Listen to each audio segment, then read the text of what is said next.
Hey guys, so we're back reading Black Marxism. We're finally on chapter 10, so part 3, Black Marxism and Black Radicalism and Marxist Theory.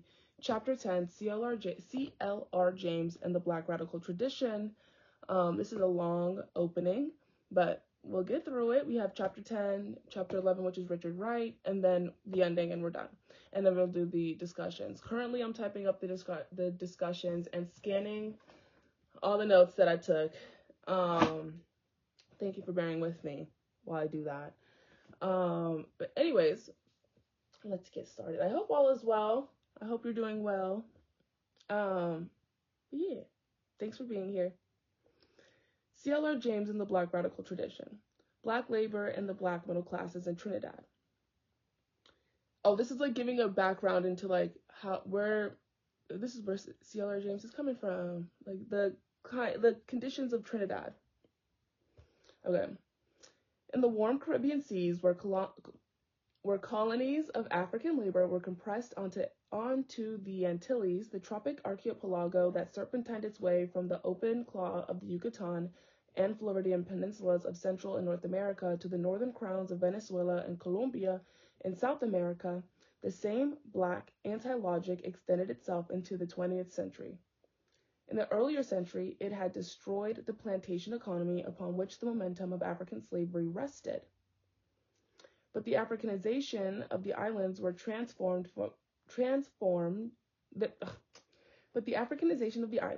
their transformation from forced labor into peasant economies, where daily life was mediated by the cultural syncretisms of the diaspora, had been incomplete.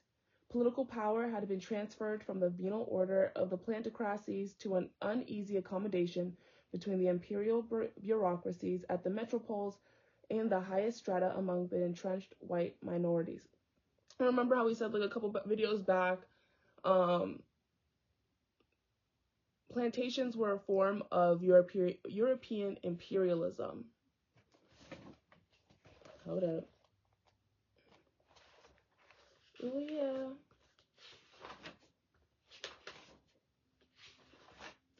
The system of European imperialism created the plantation as an economic unit and as a system to be utilized in the exploitation of the natural resources of those areas where the sovereignty of Europe was extended following the leave of industrial capitalists, traders, and adventurers.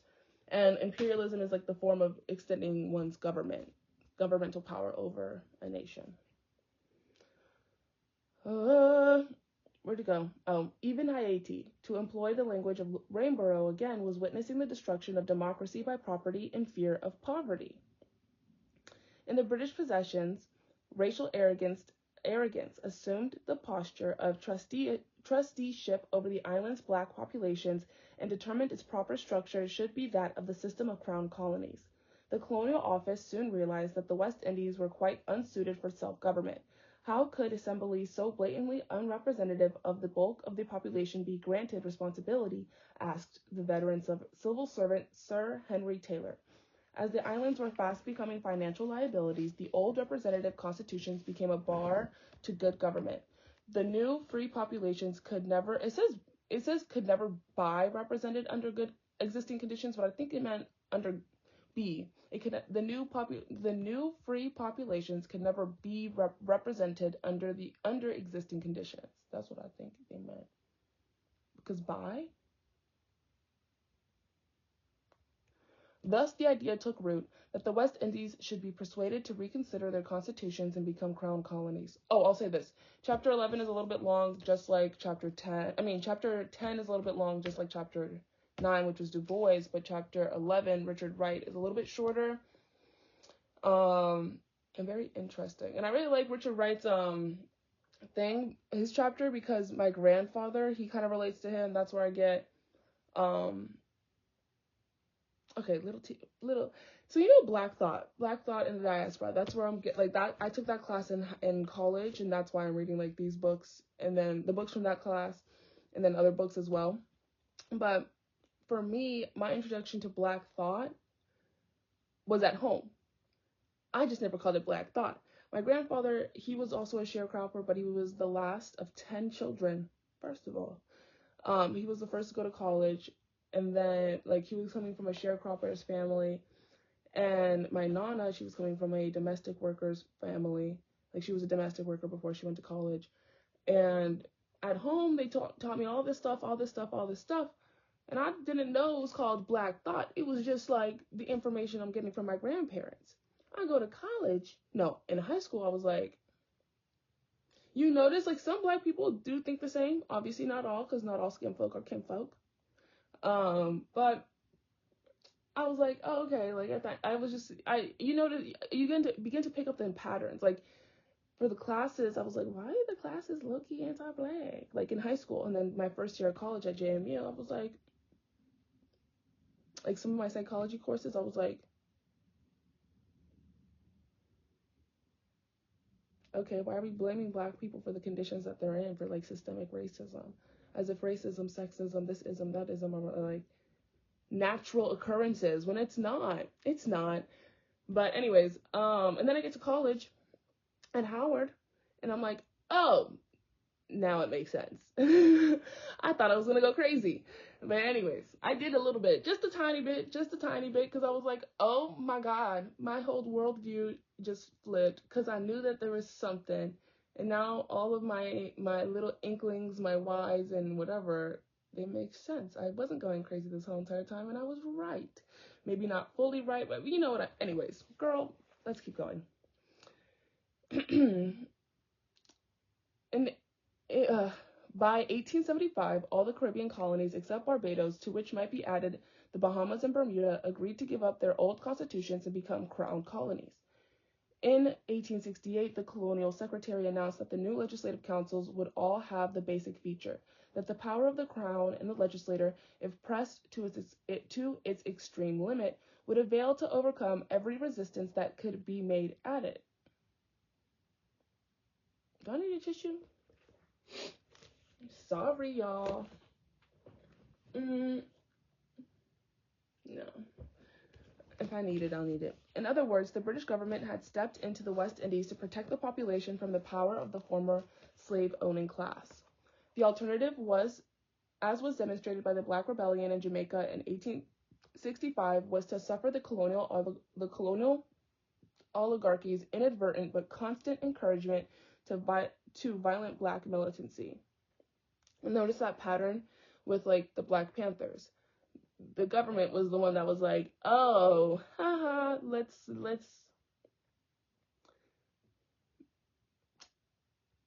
okay, you know what I mean? Like, Black people were suffering under the rule of the government of Jim Crow, whatever. Black Panthers was like, hey, let's be militant about getting what we want. That also coincides with, like, the civil rights movement. And without the Black Panthers, the Black militancy, we would not have Black rights or civil rights, because it was like, you know, it was, I mean, there's much more to that, but in a very summarized, condensed, one-line sentence of, like, right, okay. This, we may surmise, was an unacceptable political risk to the architects and guardians of the empire, whose overextended charge had already absorbed the disastrous mutiny of the Indian Sepoy Army in 1857, and the subsequent occupation of India by British troops, and as well a senior and chartered member in the European scramble for Africa and Asia. Neither the English people themselves nor the masses of imperial subjects could be expected to perpetually accede to the imperial myth of civilizing in the face of the overly selfish and catastrophic preoccupations of the white settler colonists. Like, they were being, like, the last sentence at least was telling me that the English people and the imperial subjects, like the colonized people, they were like, oh, you guys are saying you're on a civilizing mission, but what's actually happening is the, like, violence from the white settler colonists. You know, that part. Okay. Sorry. Sometimes when a sentence is, like, a lot, very wordy, for me in my brain, I always need to, like, make it make sense, and blah, blah, blah, blah, blah. Keep going. For the Black peasants and workers in the British West Indies, however, the new imperialism that displaced the Caribbean oligarchy was by far the more formidable enemy. While government power in the British home Isles ricocheted between the Liberal and Conservative parties, as it had after the Reform Bills of 1867 and 1884, while state policy staggered between free trade, free production and freedom of nationalities, that is, home rule for the Irish and Welsh, and anti-imperialism and the alternative of aggressive jingoistic, and that means like very extremely patriotic. I looked it up. I did. Wait. Let me finish the sentence. And anti-imperialism and the alternative of aggressive jingoistic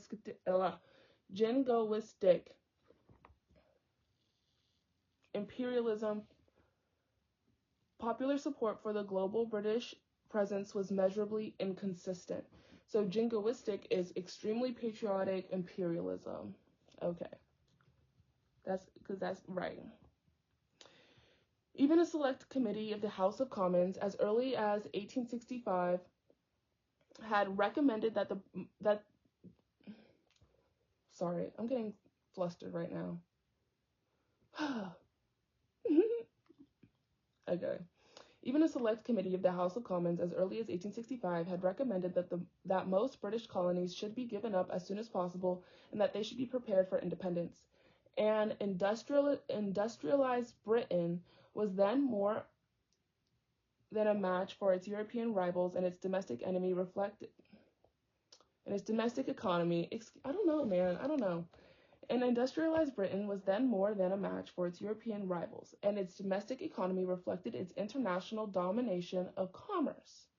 But in the last decades of the 19th century, Britain was and knew herself to be threatened by empires, sandwiched between the diplomatic and mercantile momenta of Germany, France, Russia, and the United States, overdrawn by financial scandal and mismanagement, the weakened British economy, and a restive public encouraged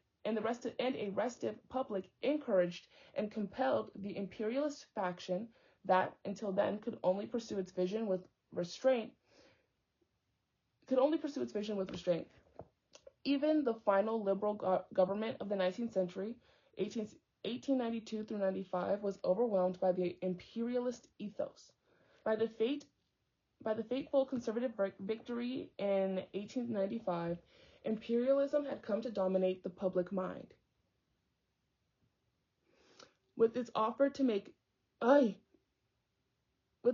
of new markets for diminished trade, new lands for British settlement, with its new nationalistic halfpenny press and its imperialist literary and intelligentsia, the imperialism of the businessmen's parliament, masked as national interest and destiny, seemed to fulfill the wildest fantasy. And you can kind of see those patterns now in terms of imperialism. I mean, it's not real. Who said that?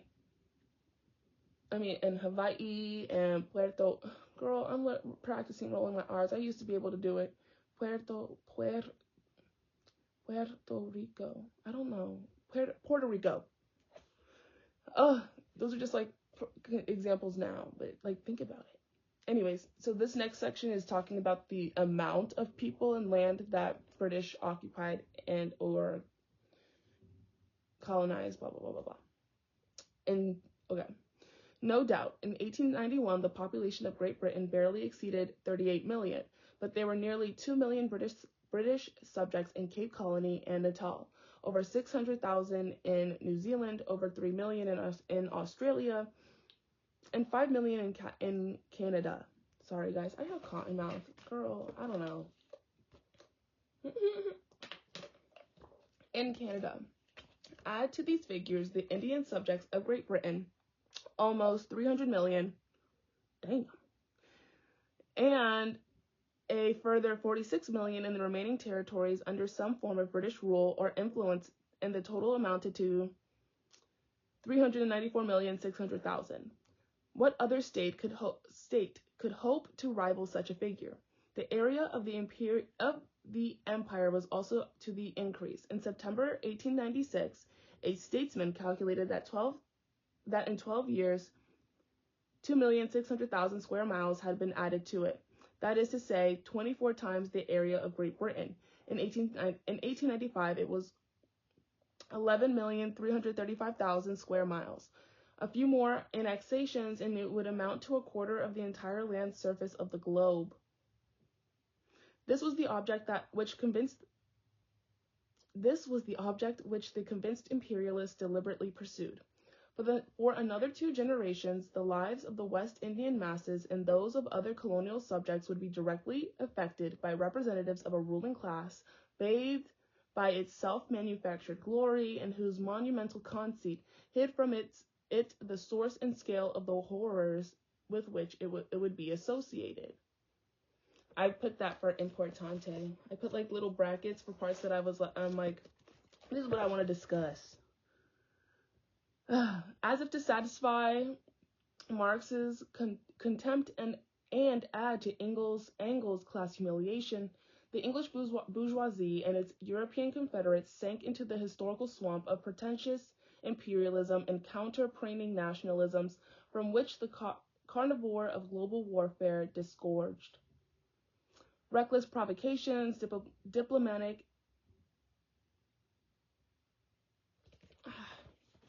I had that word in my head.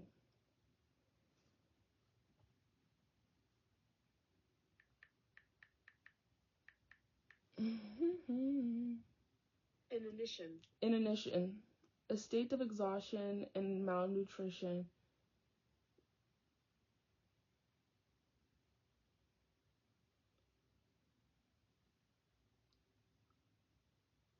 Strong matches. Apathy because of disinterest, disregard. Okay. Diplomatic. Oh, strong match. Girl. Idleness, passivity, followed by its military genius. No, that is not genius.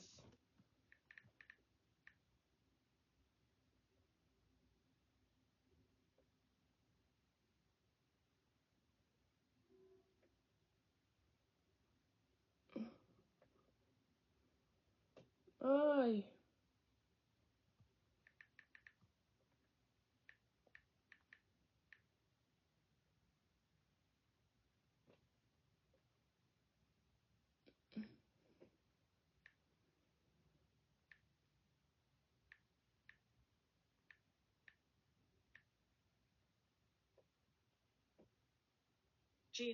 Genus. Oh, okay. In philosophy, a class of things that have common characteristics. So type of, followed by its military like type, genre, variety. Okay, model. And intoxications with empire inexorably, shut up, led the ruling classes of Europe to the destruction of their means of production and their labor forces that they signified with the name World War. In Trinidad, during the 7+ decades between the formal abolition of slavery in the British possessions and the slaughter of a generation in the early 20th century, the massive withdrawal of labor from the plantations by the Africans and Creoles had led to some dramatic counter moves on the part of the sugar estates, companies, companies and planters. With the moral pretensions of the abolitionists still resonating in public discourse, the former owners of black labor resorted to pseudo-Calvinistic rhetoric to elicit support from Parliament for their next exercise in the exploitation of labor. Their leading spokesman, William Burnley, lamented, "The paucity of the laboring population, which prevents competition among them, and they are enabled to make more money than is good and advantageous for them, which I consider to be the great cause why, instead of advancing in moral improvement, they are rather retrograding at the present period. For I hold that it is impossible for any moral improvement to take place in a community where the want of good character and a good reputation interpose no serious obstacle to a man gaining a lucrative employment."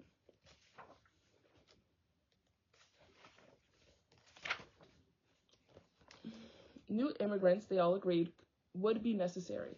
The competition of immigrant labor would discipline Trinidad's black workers to reasonable wages and regular hours of labor. And I think about that connection with like Ellis Island during that time and stuff like that. Right. Because you just see those types of similarities, like those patterns in behavior by like the dominant governmenting, ruling, colonizing group, and then the you know what I mean? Okay. This would in turn make it possible for British sugar producers, I don't know what's going on with my speech today, producers to undermine the slave sugar of their foreign competitors in the European market. Free trade, after all, meant the free movement of men as well as of goods. There were three possible sources of immigrant labor that were immediately at hand in the other islands of the Indies, in the other islands of the West Indies, the free Negroes of the United States, and the Africans liberated at the Royal Navy from illegal slave ships along the West African coast. None of these sources, however, proved sufficient. Although an estimated 10,278 West Indians immigrated to Trinidad between 1839 and 1849, in the same period, another 7,582 went to British Guyana, and between 1841 and 1861, 3,581 liberated Africans from Sierra Leone and St. Helena arrived, and an even smaller number of free blacks made their way from Delaware, Maryland, New Jersey, Pennsylvania, and New York. The lure of Trinidad's sugar fields was short-lived. The sources of immigration too irregular. Somewhat tardily indeed, following the leads of Parliament, the East India Company and the planters of British Guyana, the Trinidadian ruling class, and its metropole partners turned their attention to India. I am another chapter meeting. India. Oh, where did I go? Partners turned their attention to India for the next 7 years, from 1845 to 1917. Indian indentured labor became the basis for sugar plantations of western Trinidad. Indians, both indentured and free, had become the backbone of Trinidad's plantation labor force by about 1860. About 143,000 Indians came to Trinidad up to 1917. Immigration began in 1845. There was a break in the Girl, that's what's... Sorry for all those noises. Jesus. About 143,000 Indians came to Trinidad up to 1917. Immigration began in 1845. There was a break in 1848 through 51, and then from 1851 right down to 1917, Indians arrived steadily each year. Between 1845 and 1892, 93,569 laborers came, channeled through two main Indian ports, Calcutta, correct me if I'm wrong in the pronunciation, Calcutta, Calcutta, in the north, and Madras in the south. The great majority, however, came from Calcutta, and after 1872, there were no more arrivals from Madras. They were, for the most part, peasants from the northeast of India, the United Provinces, now Uttar Pradesh, and Bihar, and amounted to a mere fraction of the hundreds of thousands of Indians who abandoned the region in the 19th century. 18th century's last decades to find their ways to the West Indies, Fiji, Natal, and Nepal. This area, the seat of ancient cultures, was overpopulated and economically depressed in the latter part of the 19th century. The extreme heat in the summer, the floods in the monsoons leading to whole-scale destruction of crops, and the recurrent famines made life difficult under the British rule. Rural indebtedness was appalling, and agriculture was by no means an easy business by which to make a living. Moreover, the mutiny cum revolt of 1875 had a disastrous socio-economic effect on this region. Hey, maybe if I sit up.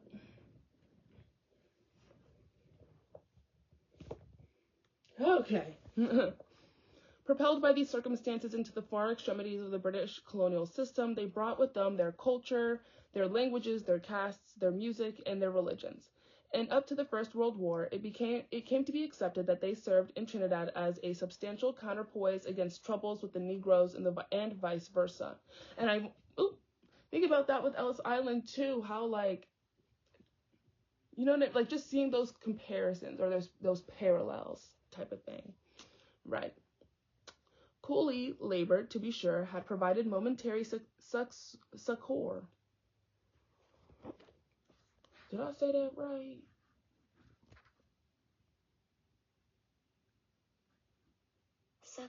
Succor. Assistance and support in times of hardship and distress.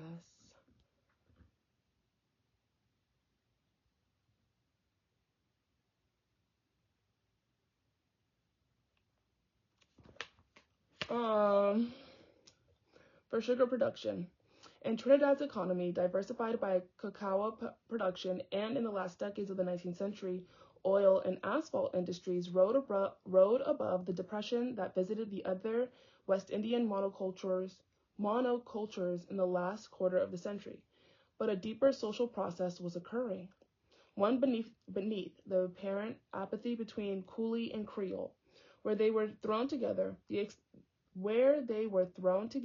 The existential vice of labor was drawing East and West Indians into certain cultural approximations.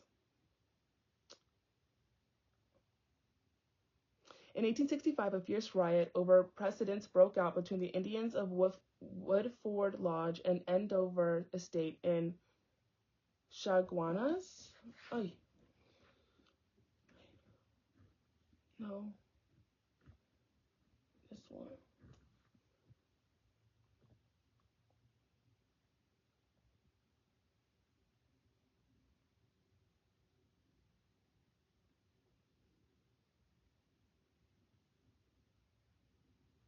How do you pronounce it?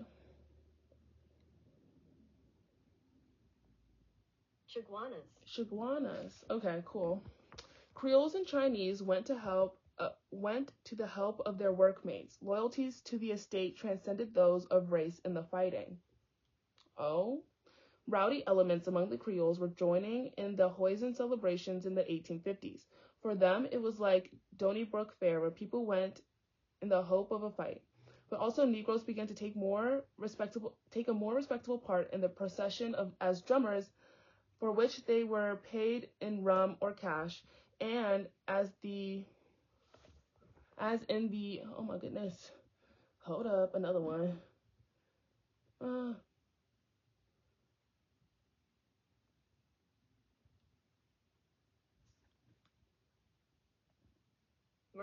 Mauritius. I was gonna say something completely off. Mauritius in the 1850s. The Tazias were sometimes born by Negroes. Taziyas.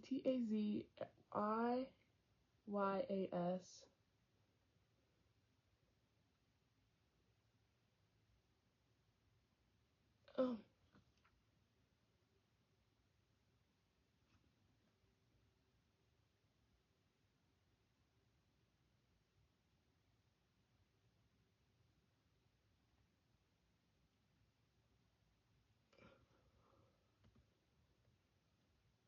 Oh my gosh. Tazia. The significance of these events should have been clear, but the whites were deceived by their discourse of domination. The era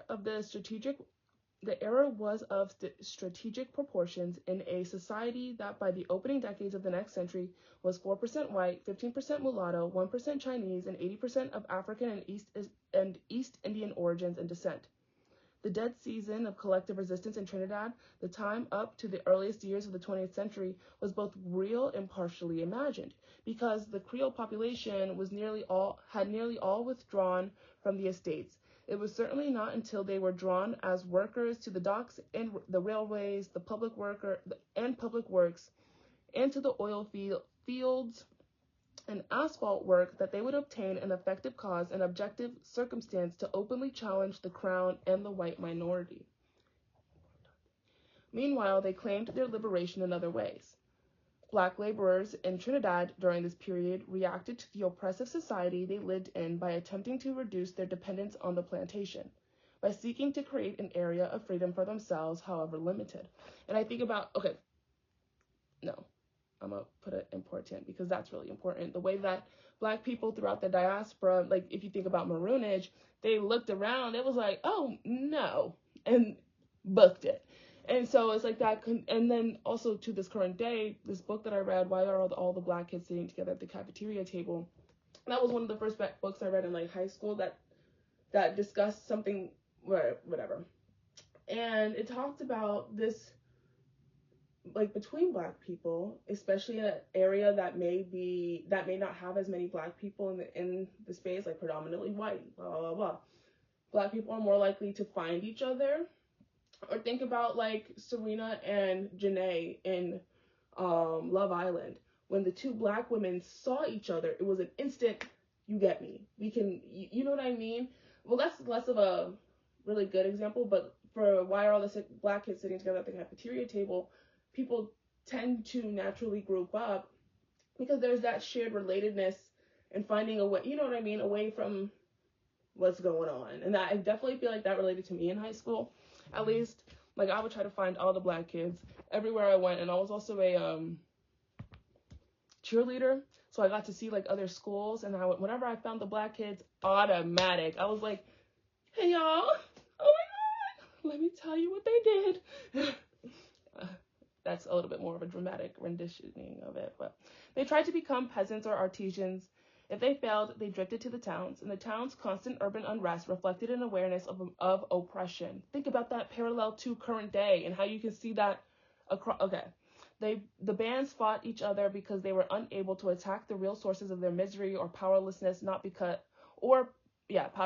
powerlessness because they were unaware of them. Thus, the ideologic and emphatic ingredients of the radical tradition of the slaves was preserved by the African Creoles, who were augmented by the liberated Africans in their cultures, their language, the pastures. Sorry, hold up, let me see how I pronounce that.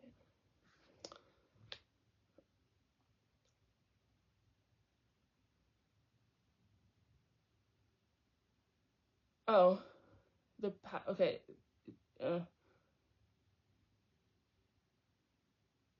Patois.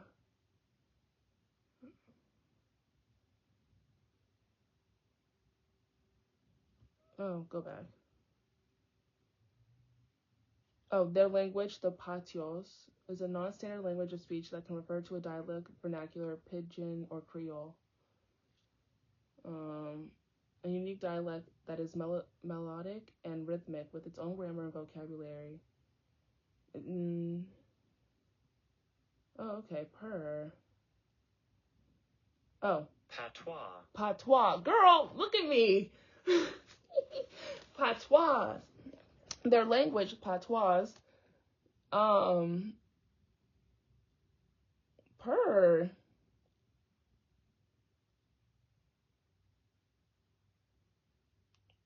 dialect of a common people of a region differing in various respects from the standard language of the rest of the country. Not understood. Okay, their culture. Let me go back. Thus, the ideologic. What the heck? Emphatic ingredients of the radical tradition of the slaves was preserved by the African Creoles, who were augmented by liberated Africans in their language, in their culture. Their language, the patois, not understood by most policemen, magistrates, and officials. Their profane festivals, such as Camboulé and the Jemet Carnival, were thinly veiled, disregarded for Anglican and Catholic moralities abound. And this is so interesting when talking, like, there's a couple books that I have, like Jambalaya, and then also like the spiritual practices of African Americans. It talks about those parallels and why people do the things that they did. And then I have a whole tangent. Let me stop. We're already at 34 minutes, so I might stop at one point, and then continue reading it. And oh no, we'll keep going. And let me just cut down on the tangents, just because I know it gets long. I know I like to run. I like to talk, but it talks about the ways in which Black people hid, and like even in America, Black Christianity compared to Christianity, the way that Black people still they carried their cultures and customs and languages and then hid it under the dominant culture to keep to preserve it. It is so cool. Okay. Then where thinly veiled disregard for Anglican and Catholic moralities abound, and their syncretistic, thank you, religious sects and noisy wakes in their music and dance. These evoked hostility and disgust among the angelicized colored classes, shocked the upper-class whites, and inspired discomfort in official Trinidad. In 1868, Obeja was outlawed. Girl. In 1883, drum dances, calenda, bailar, and bongo were prohibited as immoral. In 1884 and 1895, the festivals or aspects of them, banned stick fighting and wearing of masks, were suppressed. And then, oh my God, think about now how people are like, you can't wear a mask. The increasing of a surveillance state? Not sorry. In time, too, it was believed and expected public primary education would eradicate Creole. But the verse of Calypso suggested this spirit of liberation. The sense of dignity was inextinguishable. Eat it up. There one found a quiet but sealed expression of outrage. Okay, and here's the little part. Go black people. Can't beat me drum in my own native land. Can't have me carnival in my own native land. I like that. Like, think about like we's, the use of we, me, my, and then native land. Okay. In my native land. Can't have we carnival in my own native land. Can't have we bacchanal. I apologize for mispronouncing. In my own native land, my native land, in my own native land, in me own native land. And then I don't know how to say this part. Meno pasca dancier, common moen viel. Wait, part 32, note 32. Notes, you can find like information in the notes. What page is this? Chapter 9, I want chapter 10, note 32.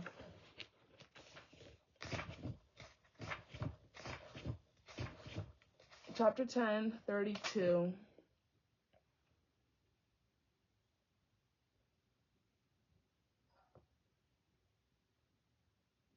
Oh, cool. The Yoruba and Orisha worship in Trinidad and British Guyana. Oh, cool. The Yoruba ancestor cult in Gasparillo. Ooh.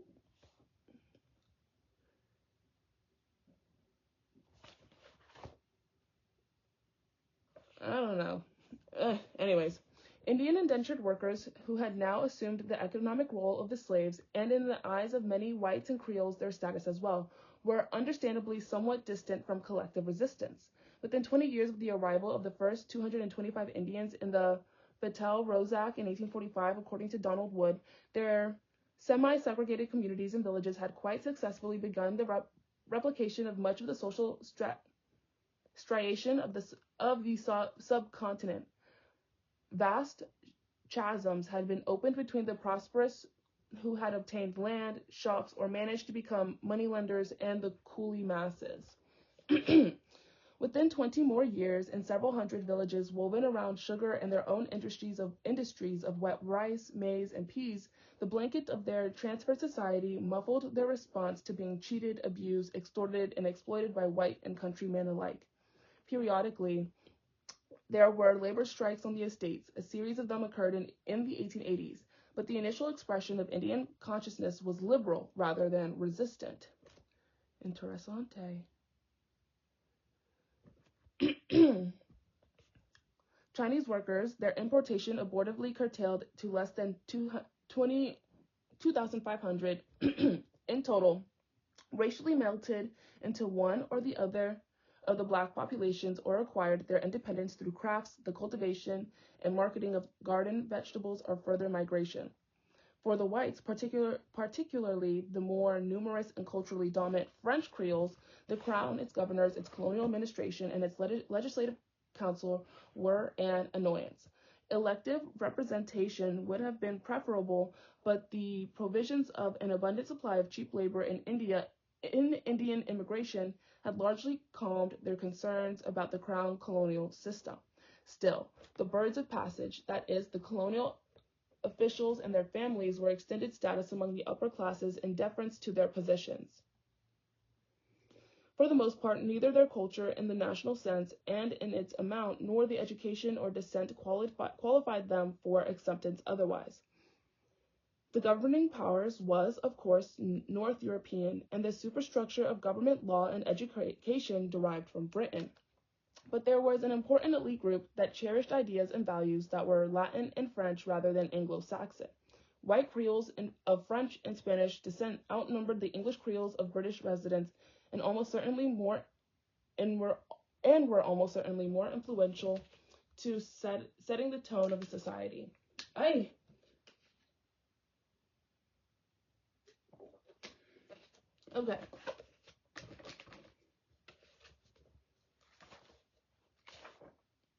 Okay. We're at 41. I don't want to keep it too long.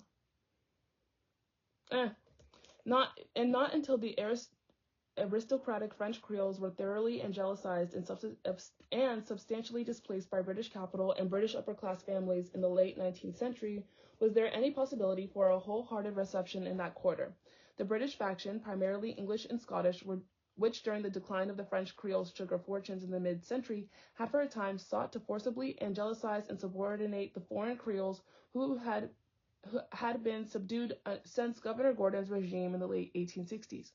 They were content to leaving the settling in the white hierarchy to time.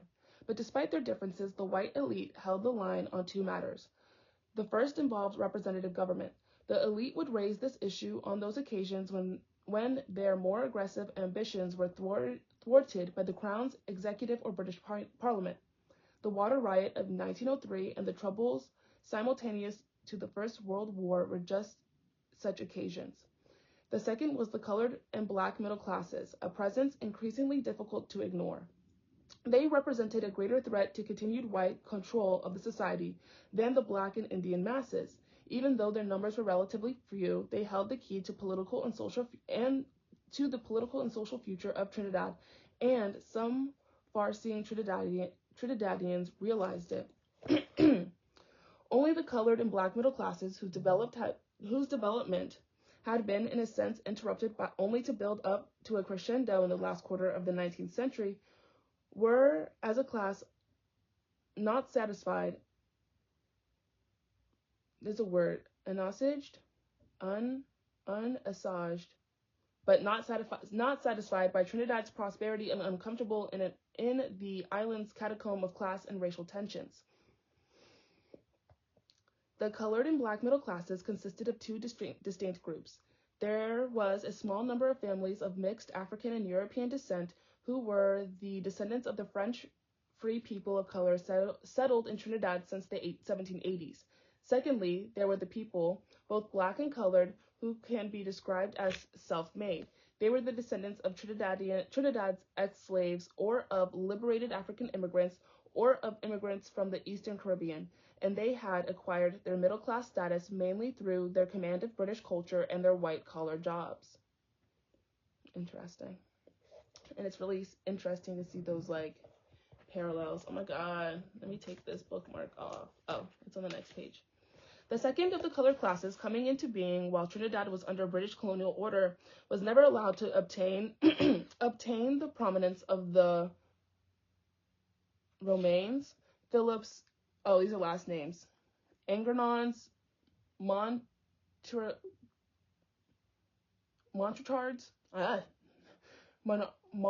Mauresses, and the Beaubruns of the first, which PGL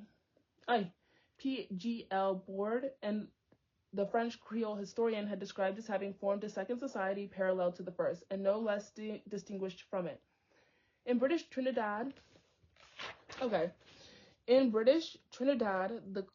colored and black middle classes had fallen from their from their previous heights, ceasing to be able to claim a share in the island's upper classes. Probably a majority of educated black and colored men in the period were civil servants, with commerce virtually closed to them. Teaching, the professions, and the service offered the most viable alternatives. I need some chapstick, something, girl. I don't know. Probably I'm just dehydrated. The only viable alternatives, except for the relatively small number of colored planters. Only a small minority could hope to obtain the university education essential for law or medicine. This self-employment in the service, including teaching in the government schools, as the only source of acceptable white-collar jobs. The distribution of privilege and advantage in a racially determinate social society. Restart. The distribution of privilege and advantage in a racially determinate society frustrated their larger vision, the achievement of equality with the white oligarchy, the acquisition of power. You can see that with like the civil rights movement, that like parallel. I feel like there was something more too, like even thinking like Reconstruction.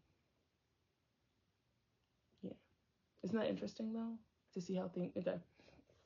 Like the counterparts among black petite bourgeoisie elsewhere, they represented the arbitration to which the belief of black inferiority assigned them. A correspondent to the Telegraph wrote that no amount of wealth or education enabled a man in Trinidad to enjoy social prestige if he lacked the correct tinge, like color. Planters of wealth, merit, and character were tabooed, being without the colonial passport. More potent than education, habits, principles, behavior, wealth, talent, or even genius itself. People outside the West Indies had no idea of the actual position of the educated man of the incorrect tinge. It was especially galling when colored men of good family were subjected to discrimination.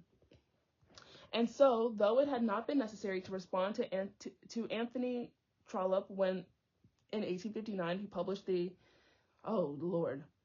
when in 1859 he published his anti-black tome, The West Indies and the Spanish Main. By 1888, when Froudes, Froude, that's the last name, Froude's The English in the West Indies appeared, a challenge from the newer elements of the middle class was imperative. Interestingly enough, it came from a black and not a colored representative, and was fundamentally radical. Jacob Thomas, in his Fraudacity, West Indian Fables explained, set before his readers a broader canvas than the childish insults of the blacks with which Froude had been intellectually satisfied. The intra-African, and this is what was like the quote. The intra-African Negro is clearly powerless to struggle successfully against personal enslavement, annexation, or volunteer or fight for protection of his territory. What we ask will, in the coming ages, be the opinion and attitudes of the extra-Africans, 10 millions in the Western Hemisphere, dispersed so widely over the surface of the globe, apprehenses? Girl, what? Let me see. I don't know.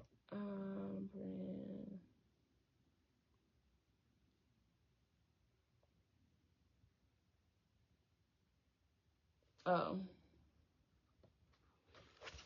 Why did I say that wrong, though?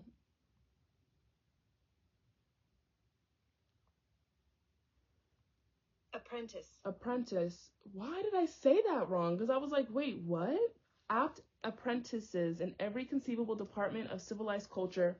Will these men remain forever too poor, too isolated from one another, or for grand racial combination, or will the naturally opulent cradle of their people, too long a place of violence and unholy greed, become at length the sacred watchword of a generation willing and able to conquer or perish under its inspiration?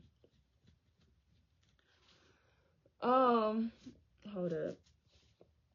Thomas, whose parents had been slaves only a few years before his birth, Thomas, whose parents had been slaves only a few years before his birth, who had himself grown up and taught in the pathetically inadequate little country schools that had been distributed by the government among the rural black masses, and whose command of the patois had resulted in his writing Creole grammar in 1869, spoke not for the middle class. He rejected their ambitions and the master from which it copied. The middle classes, however, could not reject him. He was the most important black intellectual in Trinidad during his lifetime. His efforts were important to the colored and black middle classes, for they seemed to show that this group was more cultured than the dominant whites, who were dismissed as being crassly materialistic. Thomas's literary activities indicated that non-whites were the cultural leaders.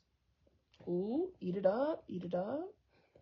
Oh my God, I taught my baby cousin how to say eat it up, and period. She is so cute. And I said, power to the people. She is so cute. And my other baby cousin, she's 9 years old. She's so amazing and very intelligent. She learns very fast. I'm just like, wow.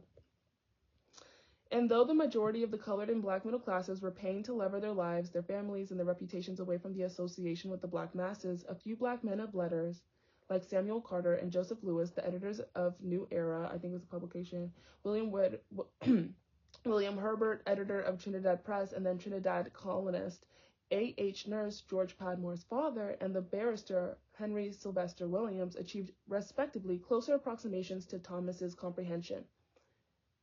Henry Sylvester Williams, of course, the primary initiator of the Pan-African Conference that convened in London in July 1900, came closest.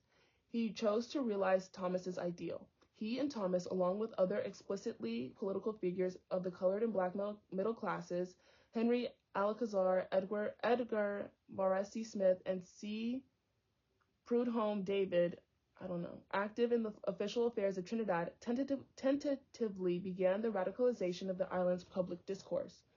Ooh, eat it up, eat it up. And that's what I hate about the diaspora wars that you see on like the internet, is that people will be like, oh, only black people in America, blah, blah, blah, blah. And it's like, girl, it's black people all up in this area. I was going to say bitch, but if it wasn't for the work of different people of African descent across the African diaspora, we wouldn't be here. You and I would not be looking at each other right now. Well, me reading to you and recording a video. Oh my God. Almost done. I promise. The society arranged by these generations of colored and black middle classes of Trinidad was a... Oh my God.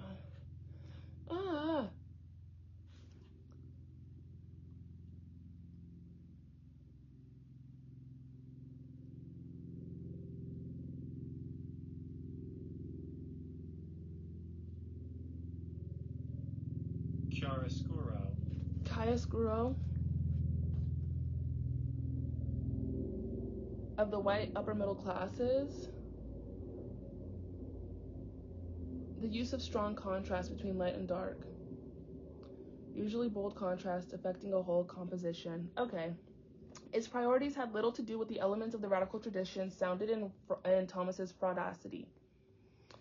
In their society, the shadings of privilege and status, acceptability and tolerance, the play etiquette of brown upon black were as subtle a social art as could be devised with the cultural, historical, political, and educational, familial, and financial matters in their hands.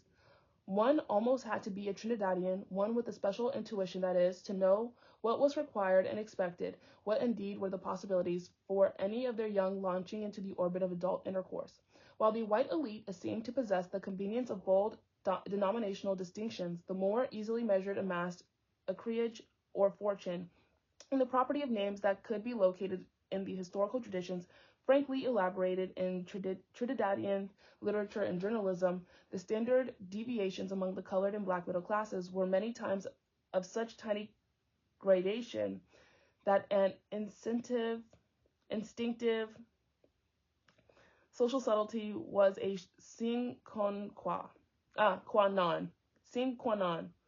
Gross disparities, to be sure, existed, but they occurred too infrequently for custom or habit to be energing girl, I'm not gonna look that one up. Guides. In any case, the highly esteemed place of the light complexioned elite was easily enough achieved over a generation or two. Though its value was not appreciably lessened by mixed marriages, simple color was considered a crude and rude measure at best. Any black aspirant sufficiently talented, ambitious, or sponsored by professional training or family affluence could ensure his or her grandchildren would be phenotypically eligible for the pinnacle of intra-class recognition. There was, though, a ceiling beyond which the black could not rise. Anticipating that closure, many of the blacks, particularly the intelligentsia, sought to substitute education and literature as currency in the inter-class exchange. Where Thomas had succeeded, others naturally strove, hoping to draw the legitimizing attention of white and colored alike, and thereby rolling aside the stone of caste for themselves and hopefully for their children. The highest coin, as was the case among the Victorian English intelligentsia itself, was literature. It was the mark of the educated black, and that's really interesting in terms of like poetry too. We have so much to discuss. Probably because education was so important in their rise in status, the members of this group attached great weight and cultural and intellectual life. They boasted of their command of British culture, their ability to speak and write good English, their interest in things of the mind. It was literacy, familiarity with books, the possessions of culture that mattered, as well as an occupation which involved no manual labor. These things were more essential criteria for membership of the middle class than wealth or lightness of skin. In one sense, they formed an intelligentsia, in that they took pride in being the most cultured sector of the community, although they were not part of the ruling class. They attached so much importance to culture because they had no other valuable and valued possessions to hold on to. It is not surprising, therefore, the members of the colored and black middle class often took the lead in literary or intellectual activities. Almost done, girl. Almost done. I know. That was a long section. In journalism and literary criticism, they grew to be supreme, outdistancing the whites in their celebration and message of the most advanced social ideas, literary forms, and preoccupations available to the English-speaking public. Thus, when it was their turn to articulate a challenge to colonialism and racial domination, their superior education and intellect were both their rationale and their tool.